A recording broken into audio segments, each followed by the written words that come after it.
in here. Sorry about that.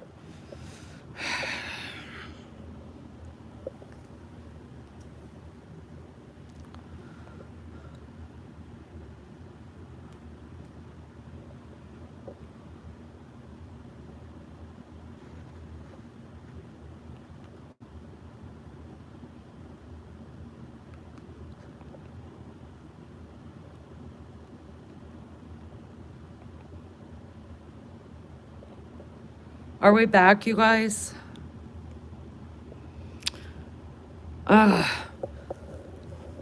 Sorry about that. I went in the bathroom to go get this cleaner, and I guess I lost signal. I'll give it a minute before I finish that dumbass story I was going to tell you guys. Thank you guys for coming back in. I appreciate it. Sorry about that. You guys probably didn't get to see I was showing you my, because I had to go get, let me tell you all about this cleaner right here while we're waiting. All right, here, it's a jam, okay? All right, so I have well water. All right, anybody that's ever been on well, you know well water. Oh, I'm grateful for it because if anything ever goes down and like people need water, like I've got my well is buried over 270 feet. I think it's like 276 or something like that. Anyways, all right, but well water, if it is not got the right amount of salt in it, if it doesn't have the pH right or something, it will turn your white like this. Now, this is from coffee. I can tell you that right now because I'm constantly like pouring out coffee. And so because I keep this mat in there so that this doesn't break any of my cups, then the coffee just sits there. All right, so I'm going to show you guys this. It is acidic. Now, Zepp has a lot of different products, but if you're trying to get rid of hard water stains, I'm telling you, hard water stains are a bitch. This stuff will take it right off.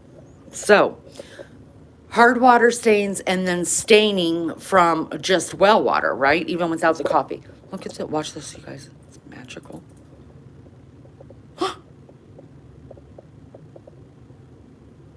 It's magical.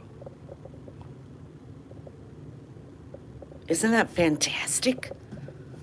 Now, bleach will do the same thing. But, I mean, to the coffee.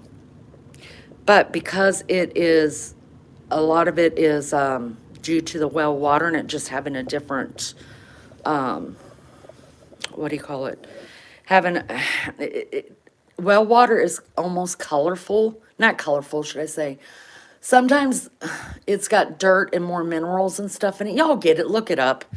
Anyways, so it stains stuff. It can stain your clothes if your pH and stuff is not right. But anyways, y'all, this shit right here, magical, magical.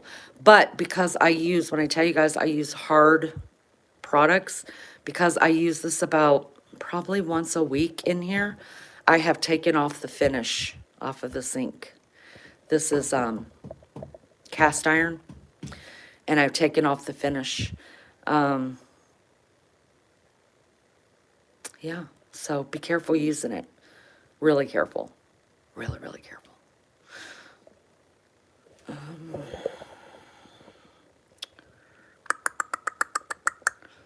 Me either, if Sam wants you to take him over, could. All right, guys, so I'm just putting this in here because I want it to settle just a minute. But this thing will come out like nobody's business, white. It'll still have a little bit of staining because, like I said, I took the finish off of it. But I'd rather have the finish off of it. Now that my coffee's cold. I'd rather have the finish off of it and it to look white than to have a brown finish on it. My bad. Funny how the other side doesn't do it, though. You could tell, because I got it off of Facebook, right? I wanted a cast iron sink for a long time. So when we moved in here, they had stainless steel. Yo, I'm not about that stainless steel. I'm going to tell you right now, it pisses me off to no end. It never stays clean. Stainless steel never stays clean. So, I've always wanted cast iron skillet. Beefcake found this one on Facebook Marketplace, drove like 2 hours to go get it for me, brought it back. And the guy had told him that he had that side of the sink refinished because it had gotten something on it or whatever. I don't know what he said. I wasn't there. It was a surprise. And y'all, after 4 years of being here, 3.5 years of being here and using that stuff, well, I've taken off the refinished, but at least it's clean.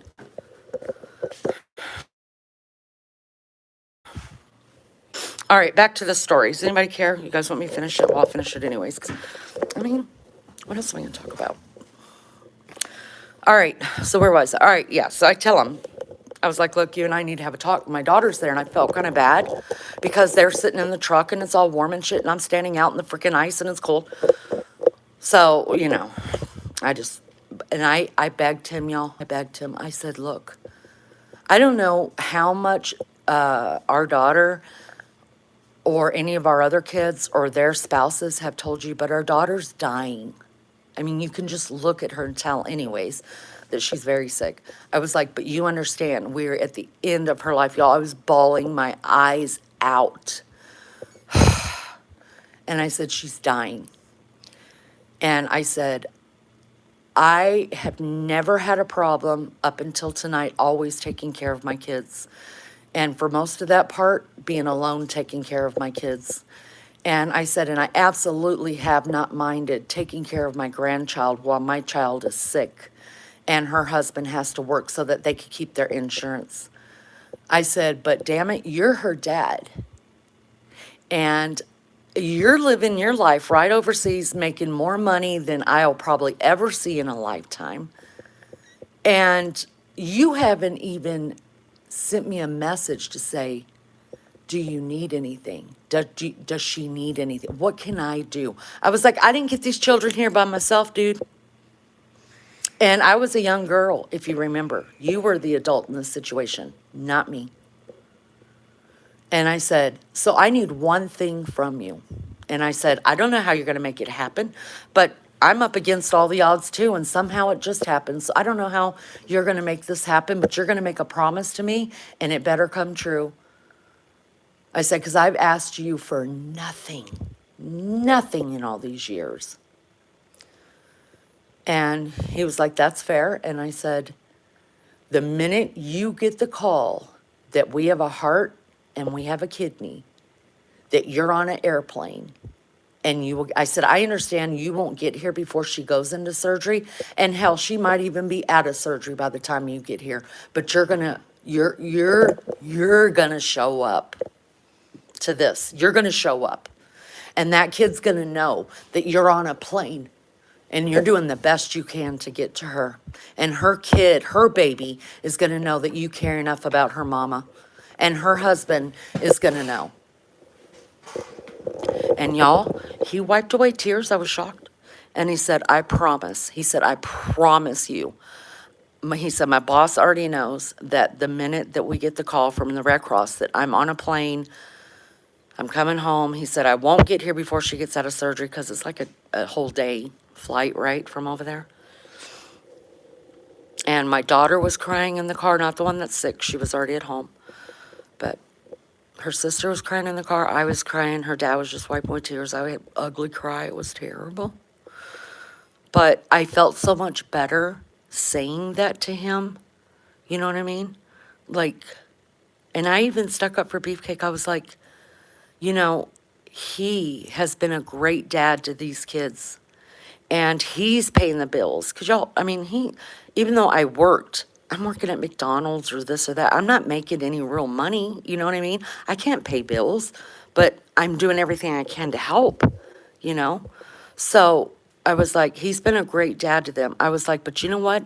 You're her father. You're the reason why she's in this world, and she knows that.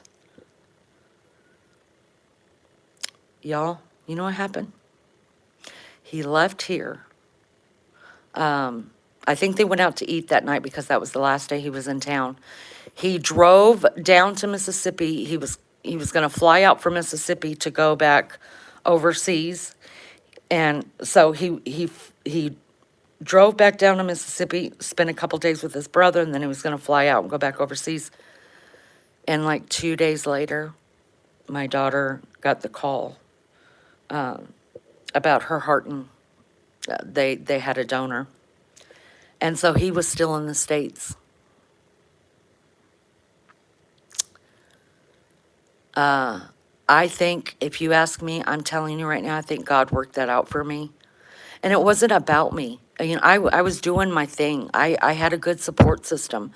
But I felt for my daughter, and I wanted her to know every person that's ever been in her life loved her in case it didn't work out right, you know? Especially her parents. And he was still, it was like 2 days later, she got the call that there was a donor and she had to get to the hospital. And he drove back up. He got here when she was already taken into surgery. But he was here when she woke up, and we all stayed at the hospital for a week. I never left that hospital for the first week. I did leave 2 times. My son lived around the corner from the hospital, and I went to his house twice to go take a shower because we were sleeping in the waiting room. And we didn't leave that hospital, and he stayed in that hospital for a week, and he did not leave until she was awake and everything looked good. And then he had to get back overseas.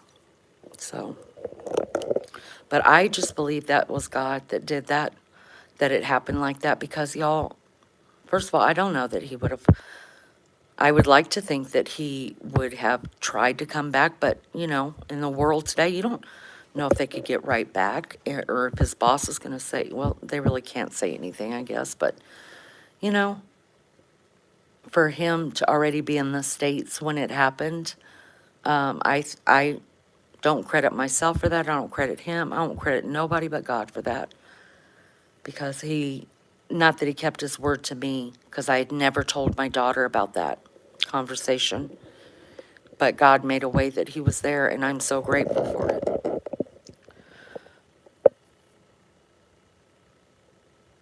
Yes, Miss Barbara, definitely a God thing. Definitely. Oh, man, y'all, I've been through some shit.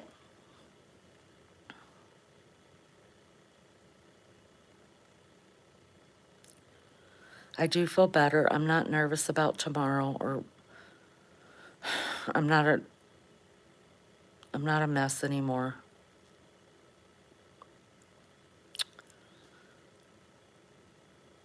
I appreciate those that stuck around and listened to me talk and let me get it all out. I really do appreciate that. You have no idea what it's like. Well, you do know what it's like.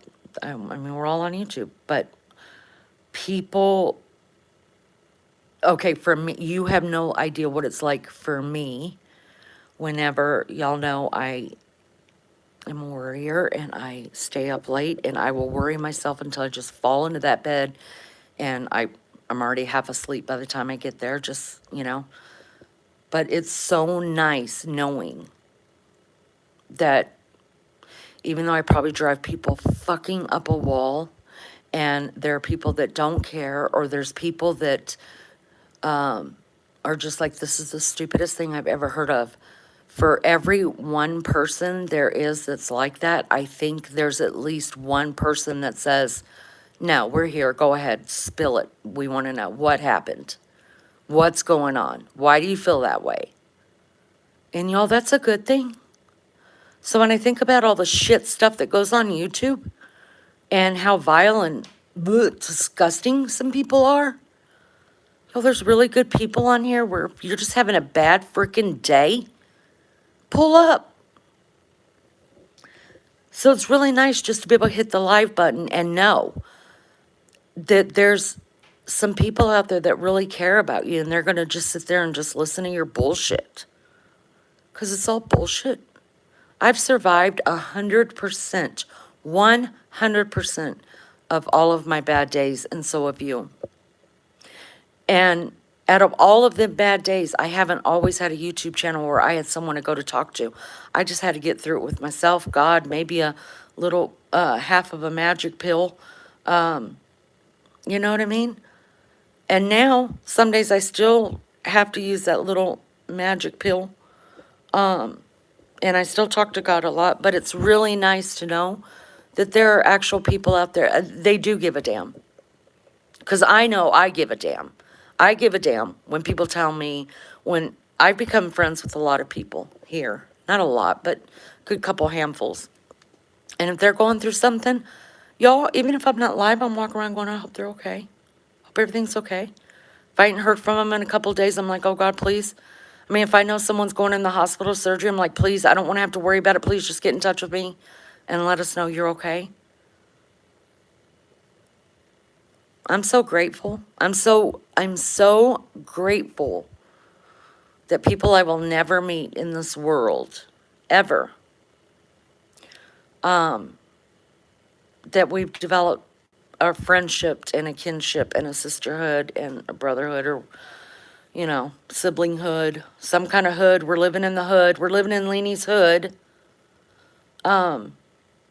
with people that genuinely care. And I'm so grateful.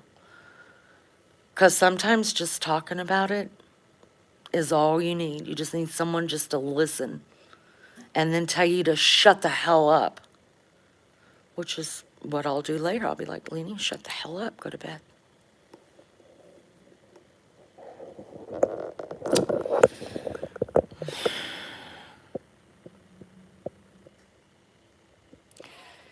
Your Shazam. I was just staring at that thinking, how the hell does he know that? And I see it. That license plate actually, it means something. I won't say what right now, but there's a reason for that license plate. Still Derek. I'm still Lene. Welcome. Hi, Tashi. Good to see you. Welcome back.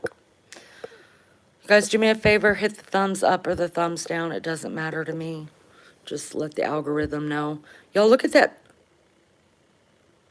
I'm sincerely going to go take care of that. Oh, I asked Beefcake's mom about it because I know it's just like a gangling lesion. But what's funny is it doesn't hurt at all. But if you just take your fingers and roll them over it, y'all, the skin hurts. It's not hurts, it's sensitive. And it's gross.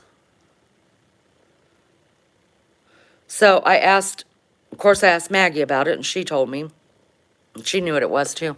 And she said, take a book. She said, here, we just put a book on it and we smash it. And that sounds painful as hell. So then I asked my husband's mom, and she said, I said, have you ever heard about taking a book and smashing it over one of these things? And she said, yeah, but you do it with a Bible. I was like, what? And she said, yeah. She said, the old wives' tale is that when you get one of those, where it usually does come up on the wrists, inside or out, she said, you take a Bible, you put it over it, and then you hit it really hard, and it breaks it up. And I'm like, never mind. I think I'm just going to go get it cut out. Yep, it would hurt like hell. The Shaq movie is called Kazam. Girl, why you're on my YouTube and I'm in Saudi Arabia? Am I internet? I am international figure. Oh my God, listen, I'm so popular. Welcome, Mary. No, I'm not popular, and I'm not an international figure. I'm just this weird chick who lives in Indiana, who's middle-aged and pissed off most of the time. Mom had one on her foot and had to get it cut out. Have you ever heard of putting a book on it and squishing it?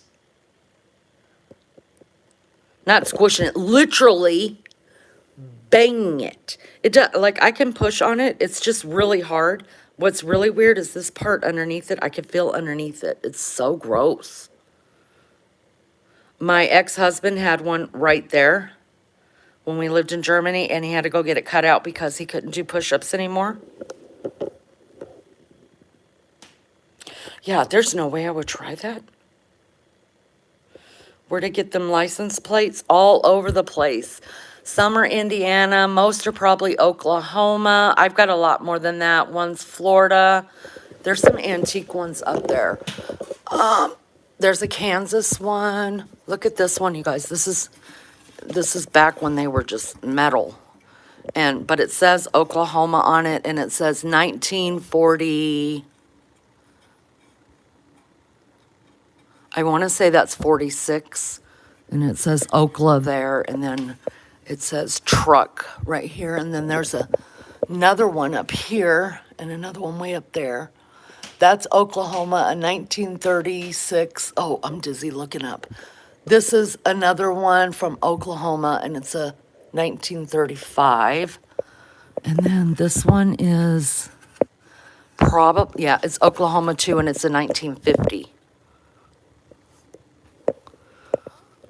So there's a box full of them somewhere.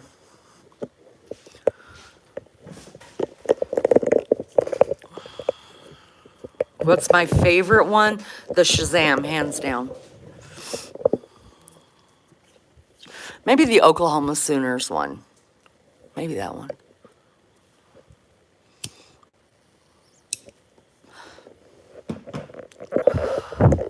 They're not mine, though.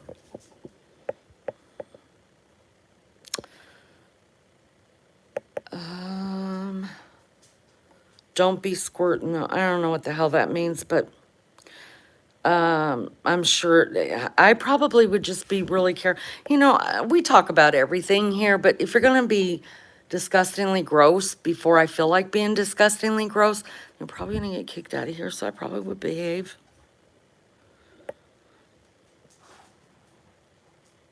Yeah, I'm not doing that. I'd rather, the shots hurt, I'm not going to lie, because I've had 2 skin cancers taken off. One,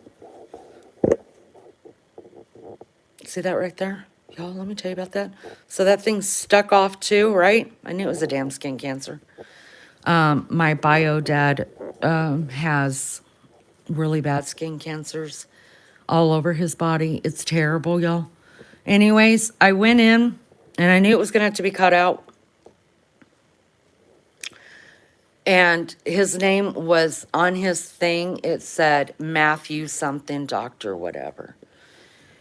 And he came in and he's like, yeah, he said, I'm going to go ahead and cut that off. And he said, we'll send it to pathology. He said, but it's, yeah, looks like skin cancer. No big deal, you know, no big deal. Y'all, let me tell you what they did. So he gives me like 4 shots in the stupid thing, right? Hurt like nobody. It hurts so bad. And nobody really believes that it hurts until you have it done. When you get them shots inside something like that, y'all, it hurts like nobody's business. I was like, okay, Matthew. And he's like, well, I just want to make sure you don't feel it when I'm cutting it. And I was like, well, thank you, but just want to let it set for a minute and numb up a little bit. Anyway, so Matthew goes ahead and cuts. We're on first name basis. Matthew goes ahead and cuts it out. No big deal. I've had it done before. Not a big deal. The last one that was done was on my nose, so obviously I can't see it. But I'm watching this happen, right? My hand's up on the table, and I'm watching him do all this stuff, right? Cutting it out and everything. Then once he gets done, he gets this, it looks like a big pin. It's literally a soldering iron. I'm not lying. Y'all, if I'm lying, I'm frying, and I'm not frying for anybody. It's literally a soldering knife, pin or knife or whatever you call them. Y'all, there's a huge hole there, right? After he cut it all out and everything, there's a big hole. He takes the soldering iron, sticks it in there. Y'all, you never smelled anything like that. I never smelled anything. I was like, what the hell? First of all, I'm freaked out that I'm watching in my own body this heat thing, and you could see the smoke coming up out of it, right? And it's just going around in my freshly cut hole. And so it's like this weird psychological thing because you're not feeling anything, but you know that bitch would hurt. And I'm like, Matthew?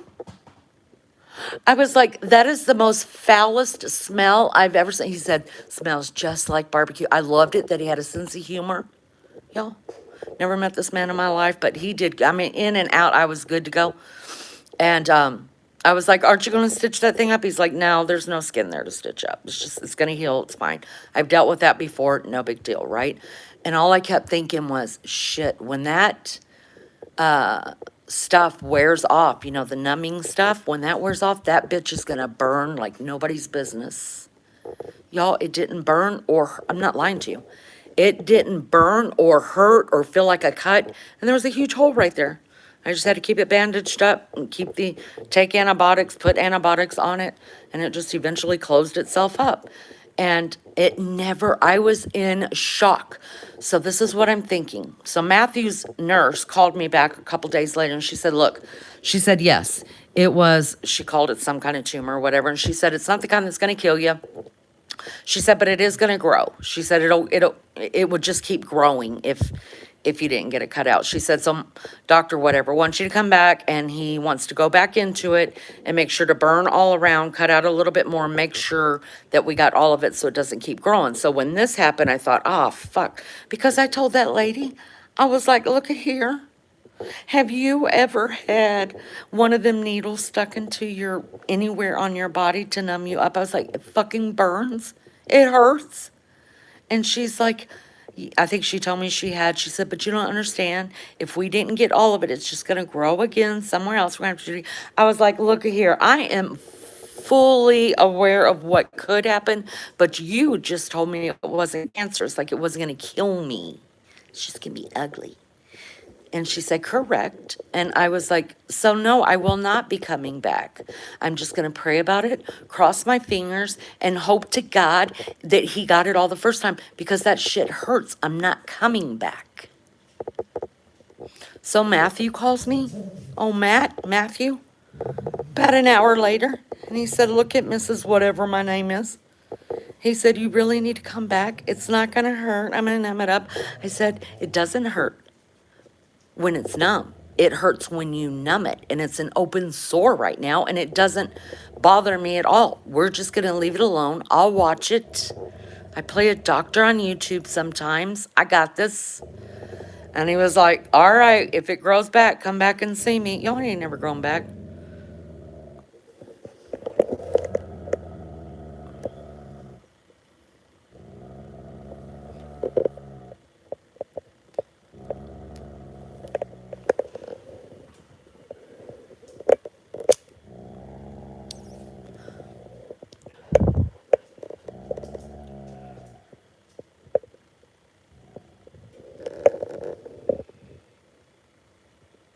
Newt is like, I'm not playing with you. Now that right there means I need attention. She's not being sickening or hateful or like she's going to kill anybody. She was just telling Newt, I need you to grab the other end of this and play tug of war with me. She is very, very vocal. The only time Newt does it is if they actually have something in their mouth and they're fighting over it. But she does that all the time. She'll be laying over on the couch looking at me, just growling. And then when I look at her and I say, come here, she comes there and she just wants attention. She's not a vicious dog.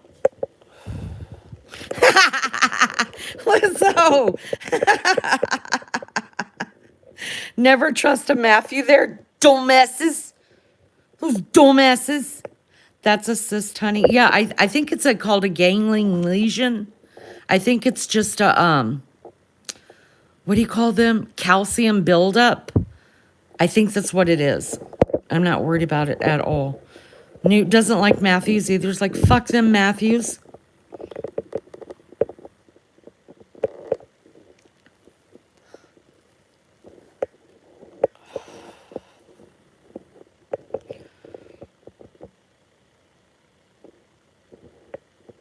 After I get done smoking this, I'm going to let y'all go.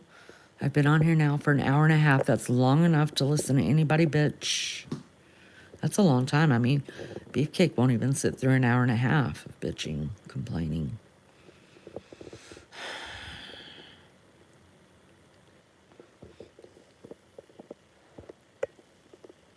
But I appreciate all that came in, all that stayed. I do appreciate you guys so much. Get me through my moods. I feel better now.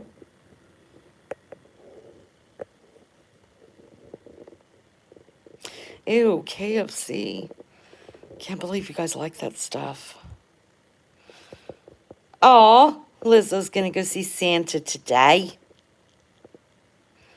Some of the grandkids, I owe the grandkids $600, you guys, because I said the F word.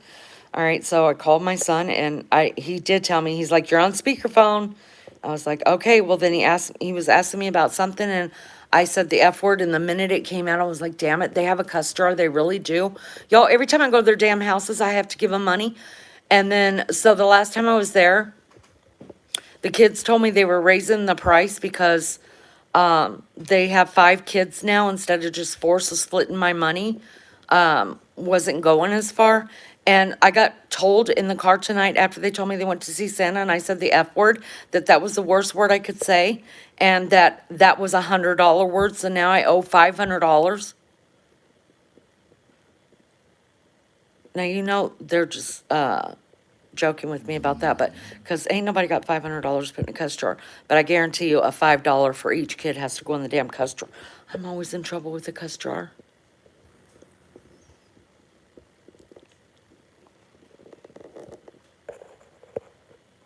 My son-in-law's brother had melanoma on his buttocks. They did surgery last week and found out it has metastasized to his lungs. Oh, God bless him. That is terrible. You know, my daddy's, my bio dad, who's got skin cancers really bad. He gets these, this is when they do that cutting out like that, and I told you about, and then the burning, it's called a Mohs surgery. Mose. And it's like, don't look at me. He at least gets one done every 3 weeks. I mean, there's cancers all over his body. It's terrible. It's terrible. Well, his twin brother also has it. And the doctors have already told him that he's got one on his back, and they have cut it and cut it and cut it, that they can no longer cut into it. And so they already told him that there was nothing else they could do for his melanomas. It's just sad. I know. 100. Well, that was my kid that was telling them, because they raised it. It started out years ago as a quarter. I was like, I'll bring quarter. I got $10 worth of quarters in my purse. That's $10 of cussing. I'm good. You know, I'll be good. As long as I stay for about 2 hours. Right? Well, then it got raised to $1, and then it got raised to $1.50, and it's at $5 now. I think the last time last year at Christmas time, you guys, I think I only cussed 3 times, but they didn't have a limit on like different prices for cuss words. Like if I say damn, then that's not as bad as saying fuck. So my oldest son, he was like, Mom, he said, that F word, that's $100 word. I was like, so now it's like, depending on how bad the word is. And he's like, yeah, he said, we're going to get you talking right before this is over. I was like, dude, I'm 56 years old. I don't think I mean, I feel like I do a good job. I mean, yes, I've accidentally cussed in front of my grandkids, but honest to goodness gracious, it ain't like their parents haven't cussed in front of them. Okay, but I know it's their parents and they have a right. Okay, I get it. But I'm saying at least I try, just like their parents do, not to cuss. I'm human. But you know what? They make their dad put money in that jar too. Now, I don't know if he's doing. I'm going to go over there and make sure. Well, I'll be over there tomorrow. I'll see if he's had to put any money in it. It's seriously one of those big old pickle jars, and it's on the back of the counter. I don't think my husband's ever had to pay a dime. He might have, but I don't think so. Hi, Darlene. Good to see you.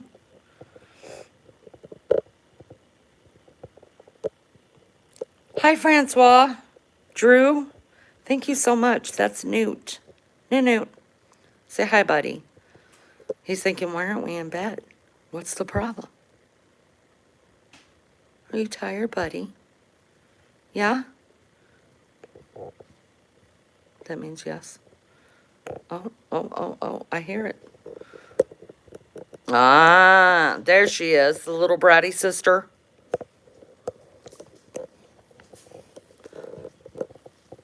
You got a squeaky. You don't got a squeaky? She's got a squeaky? And you don't got a squeaky? Nichka, you got a squeaky? Yeah? Don't. You're too heavy. Get down. Girl, get down. Heavy. All right, y'all. Listen, yep, another one. This one is an English cream golden retriever, and that one's a standard filled golden. And he is almost 6 years old. He's my heart. He is his mama's baby. And this little girl, she's a little darling too, but she is definitely the bratty little sister. And she acts like the bratty little sister. I think that's why we get along so well, because I'm the youngest too, out of my mom's kids, of the sisters. And so I get her personality.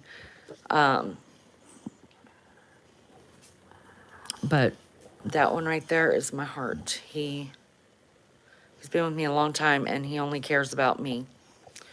That's it. She is, the minute she gets to know you, like, she'll be your buddy. But Newt's like, yeah, where's my mom? Where's my mom? Right, Newt.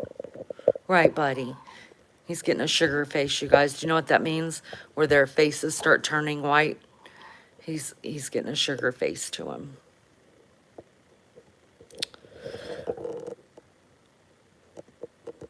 All right, guys. Where is Wednesday sleeping in? She was just out here. Let's go see. I don't think she went back outside. Did I leave the door open? Wednesday. She's probably in the bedroom then. Or she might be outside.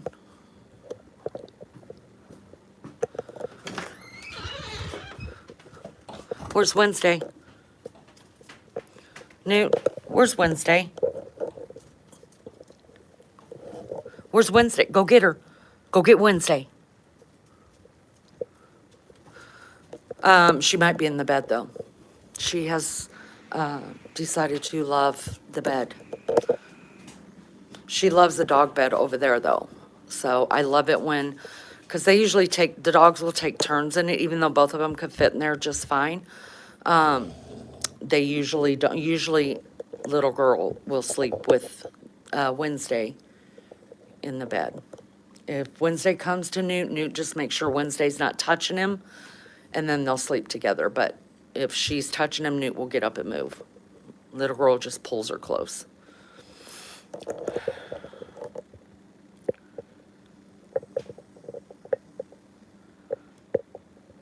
Oh, his sugar face, Melly? Yeah. Dad's cat has taken over our dog's bed too. Yeah, Wednesday loves it. So I bought that for them last year at Christmas time, and then when it got hot, I took because it's just a big round stuffing, like a pillow in it on the outside, and then on the inside there's another pillow, so you can unzip it and then wash the outer thing. So I washed it, I put it away for the winter because they don't need it. I mean, I put it away for the summer because it's just too hot to lay on that. Golden stay hot. So when I pulled it out last month and put it back together, oh, I wished I'd have had a film going on them because it was so cute. So cute. Their fur is gorgeous. Thank you. He's got a pretty good mane. Now Cheyenne, I don't know, Tasha, if you remember Cheyenne. Cheyenne was a filled golden, and she had double. See, Newt's is really like smooth and soft. It's just like this is the bushiest part of him in his tail, and he hates me to his tail is really sensitive to brushing. Cheyenne's wasn't. And but he doesn't like it, but I still have to do it. It's just the way it goes. And but see how his coat that is just very slick. Cheyenne was a field golden, so she had twice as much fur, as long, like tons, really long, and it looked all over her body like what Newt's beard looks like. it was real long like this. Oh my God, y'all, there was, and not that there's not hair everywhere now, because even Anichka, she, she sheds too, just not as much as Newt does. But when Cheyenne was here, y'all, I still have to sweep every day. I vacuum every other day, and I sweep every day, a couple times a day usually. I haven't today yet. You can tell Newt tore up a sock. Did you do it, Newt? You tore up. You did it, buddy. Oh, Newt. You did it. Cheyenne had a lot of hair. I had to brush her like 3 and 4 times a day. These two get brushed once a day. And Wednesday hates to be brushed. Hates it. Buddy. You good boy, Newt. You good boy, buddy? Yeah, you good boy. Hey, is it bedtime, Newt? Newt, it's bedtime. Huh? You can give me your paw? You gonna shake? Oh, it's bedtime, buddy. Yeah? Okay. All right. Can you tell everybody good night? Say sleep tight. Don't let the bed bugs bite. Little girl, do you care? Not really? No? You don't care? All right, guys, I am going to let you guys go. You still had her when you started? Yeah, she passed away right after a live of mine. It was in May.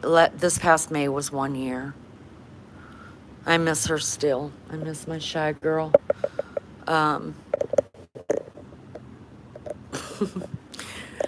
Anyways, thank you guys so much. I appreciate, yeah, same color as Newt, but she was about at least 2 times the size as Newt. She was a big golden. Yeah, she didn't miss a meal. Newt, when I got Newt was only 6 pounds, y'all.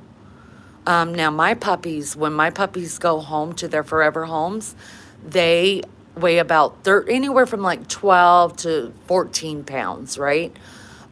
Newt, and I got him when he was 8 weeks. He was only 6 pounds. So he's a tiny golden. This year he has picked up all this weight, and it's because of the way she eats when she is in heat. She refuses her kibble. She wants table food, so I can't give her that food without giving it to my buddy. And so Newt gained all this weight. Baby child came to decorate the Christmas tree last week, and he was like, "Oh my God, Mom, what'd you do to Newt?" And I was like, "I didn't do nothing." He's like, "He's so big, he's starting to look like Cheyenne." But he's not nearly as big as she is. But he was just a wheel guy. See, I was a runt. All right, guys. Thank you so much for coming in and hanging out with me and letting me talk. I appreciate you guys so much. I don't know what else to say other than just, if you need someone to talk to, I'll be here for you too. I'm on Messenger according to Lene, and I'm also have a Gmail account according to Lene, and I'll listen too. But I appreciate you guys being there and just letting me bitch. You guys mean the world to me, and I thank you for being my friends. I love you guys so much, and I will see you next time. Y'all be good or be good at it. Love y'all. No, I'm on vertical live, so I don't have any music to play or outro, so y'all sing to each other, okay? Love you guys. Bye.